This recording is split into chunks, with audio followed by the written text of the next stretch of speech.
कृष्णाय कृष्णचैतन्यानाम्ने गौरहरे नमः। जय नीलाचलनिवासाय नित्याय परमात्मने बलभद्र सुभद्राभ्यां जगन्नाथाय ते नमः। वंशाकल्पतरुभ्यश्च कृपासिन्धुभ्येव च पतितानां पावनेभ्यो वैष्णवेभ्यो नमः। नमो विष्णुपादाय कृष्णपृष्ठाय भूतले श्रीमते भक्तिवेदान्त स्वामिनिति नामिने। नमस्ते सरस्वते देवे गौरवाणी प्रचारिणे निर्विशेष शून्यवादी पाश्चात्यदेशतारिणे। जय श्री कृष्ण चैतन्य प्रभु नित्यानंद श्री अद्वैत गदाधर शिवासादि गौर भक्तवृंद। हरे कृष्णा कृष्ण कृष्ण हरे हरे, हरे राम राम राम हरे हरे। मुख मुकर की बाचालम पंगुलम हरिओम तत्सत।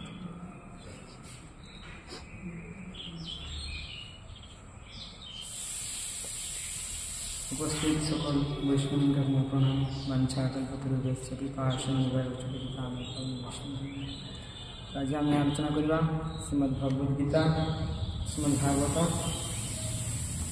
द्वितीय स्कंध प्रथम अध्याय पंचम अध्याय। अध्याय शीर्षक होछि सर्वकारण कारण।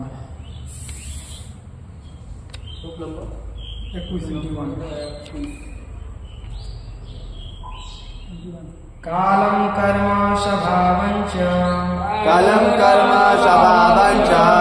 माहेश मायाशया आत्मना जगच्छाया प्राप्त्यम् विभुभूषुपाद्यते कालं कर्म स्वभावञ्च कालं कर्म स्वभावञ्च मायाशया आत्मन्यजत्रिच्छया प्राप्तम् विभुभूषुपाद्यते।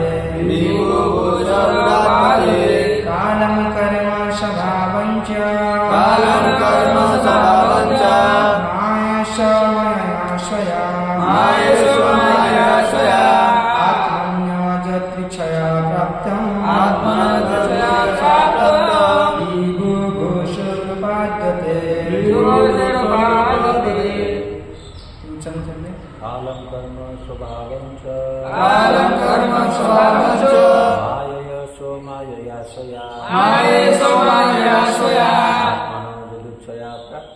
आत्मनोदुच्छया प्राप्तम् विभुभूषुपाद्यते।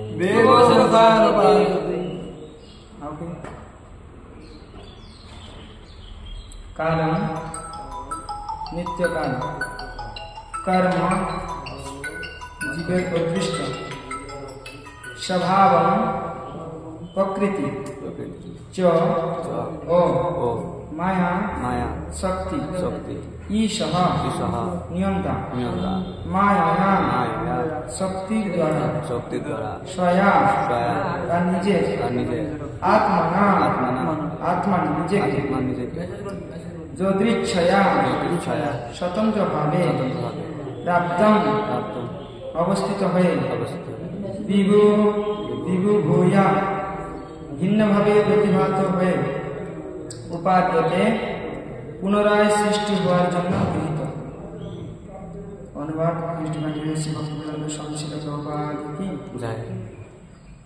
तो समस्त शक्ति नियंता भगवान তার শক্তি দ্বারা নিত্যকাল সমস্ত জীবের অদৃষ্ট এবং তাদের স্বভাব সৃষ্টি করেন এবং তিনি পুনরায় স্বতন্ত্রভাবে তাদের নিজের মধ্যে বিলীন করে দেন। তাৎপর্য এই জড়জগৎ যেখানে পরমেশ্বর ভগবানের বদ্ধ জীবনে তার অধীনে রেখে কর্ম করতে দেন। পুনঃ পুনঃ প্রলয়ের পর তার সৃষ্টি হয়। জড় সৃষ্টি অন্তহীন আকাশে একখণ্ড মেঘের মতো। প্রকৃত আকাশ হচ্ছে ব্রহ্মজ্যোতিষ কিরণে নিত্য পূর্ণ চিদাকাশ। এই অন্তহীন আকাশের একটি অংশ জড় সৃষ্টিরূপী মহাতত্ত্বের মেঘের দ্বারা আচ্ছাদিত। যেখানে ভগবানের ইচ্ছার বিরুদ্ধে অধপত্য করতে অভিলাষী বদ্ধজীবীরা ভগবানের বহিরঙ্গ শক্তির মাধ্যমে ভগবান কর্তৃক নিয়ন্ত্রিত হয়ে তাদের বাসনা অনুসারে আচরণ করার জন্য প্রক্ষিপ্ত হয়। ঠিক যেমন নিয়মিতভাবে বর্ষা ঋতুর আগমন এবং অন্তর্ধান হয়, ঠিক তেমন ভগবানের নিয়ন্ত্রণে জড়জগতের সৃষ্টি হয় এবং ধ্বংস হয়। সে কথা ভগবদ্গীতায় 8:19 প্রতিপন্ন হয়েছে। এভাবে জড়জগতের সৃষ্টি এবং প্রলয় ভগবানের নিয়মিত কার্যের দ্বারা মাধ্যমে জীবের নিজ ইচ্ছা অনুসারে আচরণপূর্বক আপন ভাগ্য রচনা করে প্রলয়ের সময় স্বতন্ত্র ইচ্ছা অনুসারে জন্মগ্রহণ করতে দেওয়া হয়। এইভাবে কোন এক ঐতিহাসিক সময় সৃষ্টি হয়। আমাদের ক্ষুদ্র অভিজ্ঞতা অনুসারে আমরা মনে করি যে সবকিছুরই আদি রয়েছে। সৃষ্টি এবং প্রলয়ের প্রক্রিয়াকে বলা হয় অনাদি। তা যে কোনো প্রথম সৃষ্টি হয়েছিলেন তা আমাদের জানা নেই, কেননা অংশই সৃষ্টির স্থিতি হচ্ছে 864 কোটি বৎসর। কিন্তু বৈদিক শাস্ত্রে বর্ণিত সৃষ্টির নিয়ম হচ্ছে যে তা ভগবানের ইচ্ছা অনুসারে কিছু সময়ের পর পুনরায় ধ্বংস হয়ে যায়। সমগ্র জড় সৃষ্টি এমনকি চিন্ময় জগৎ ভগবানের শক্তির প্রকাশ। ঠিক যেমন তাপ এবং আলো আগুনের শক্তি বিভিন্ন প্রকাশ ভগবান, তাই তার শক্তির বিস্তারের মাধ্যমে নির্বিশেষ রূপে বিরাজ করেন এবং সমগ্র সৃষ্টি তার নির্বিশেষ রূপের আশ্রয়ে অবস্থিত।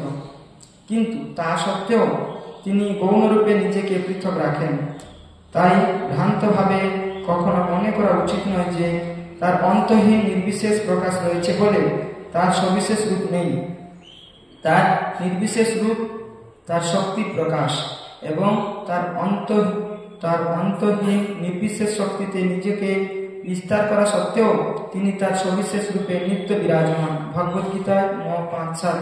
সমগ্র সৃষ্টি যে কিভাবে ভগবান শক্তির আশ্রয়ে বর্তমান তা ধারণা করা ক্ষুদ্র বুদ্ধিসম্পন্ন মানুষদের পক্ষে দুষ্কর। কিন্তু যে সম্বন্ধে ভগবদ্গীতায় ভগবান একটি অত্যন্ত সুন্দর দৃষ্টান্ত দিয়েছেন, সেখানে বলা হয়েছে যে বায়ু এবং পরমাণু সমস্ত জড়বস্তু বিশাল আকাশের আধার স্বরূপ আশ্রিত হলেও আকাশ তার দ্বারা প্রভাবিত না হয়ে স্বতন্ত্র ও অবিকৃত থাকে। তেমনি ভগবান তার শক্তির দ্বারা সৃষ্ট সবকিছু আশ্রয় হলেও সর্বদা তাদের থেকে স্বতন্ত্র থাকেন। নির্বিশেষবাদীর মহান সমর্থক আচার্য শঙ্করাচার্য সে কথা স্বীকার করেছেন। তিনি বলেছেন, নারায়ণ পরা ব্যক্তাৎ, অর্থাৎ নারায়ণ তার নির্বিশেষ সৃষ্টির শক্তির অতীত। সেইভাবে প্রলয়ের সময় সমগ্র সৃষ্টি নারায়ণের দিব্য স্বরূপে লীন হয়ে যায় এবং সৃষ্টির সময় পুনরায় অদৃষ্ট এবং স্বতন্ত্র স্বভাব নিয়ে তার শরীর থেকে সৃষ্টির উদ্ভব হয়। ভগবান অংশ হওয়ার ফলে সেই জীবদের কখনো কখনো আত্মা বলে বর্ণনা করা হয়, অর্থাৎ গুণগতভাবে জীব ও চিন্ময়। কিন্তু জড় সৃষ্টি কর্তৃক সক্রিয়ভাবে এই আধ্যাত্ম রুচিগতভাবে আকৃষ্ট হওয়ার প্রবণতা থাকার ফলে জীব ভগবান থেকে ভিন্ন। হরে কৃষ্ণ। তো ভগবান তাৎপর্য সুন্দরভাবে দিয়েছেন, ভগবান হচ্ছে সর্বকারণের কারণ। কেননা এই জগৎ সৃষ্টি হয়েছে কার থেকে? পরমেশ্বর ভগবান থেকে। পরমেশ্বর ভগবান জড় জগৎ, চিন্ময় জগৎ, দুটা জগৎ ভগবান থেকে এসেছে। এই জড় জগৎ সৃষ্টি হয় আবার ধ্বংস হয়, কিন্তু চিন্ময় জগৎ সৃষ্টি কিংবা ধ্বংস হয় না। এই জগৎ কিভাবে সৃষ্টি হয় বলছেন এখানে না, বলছেন ব্রহ্মাজির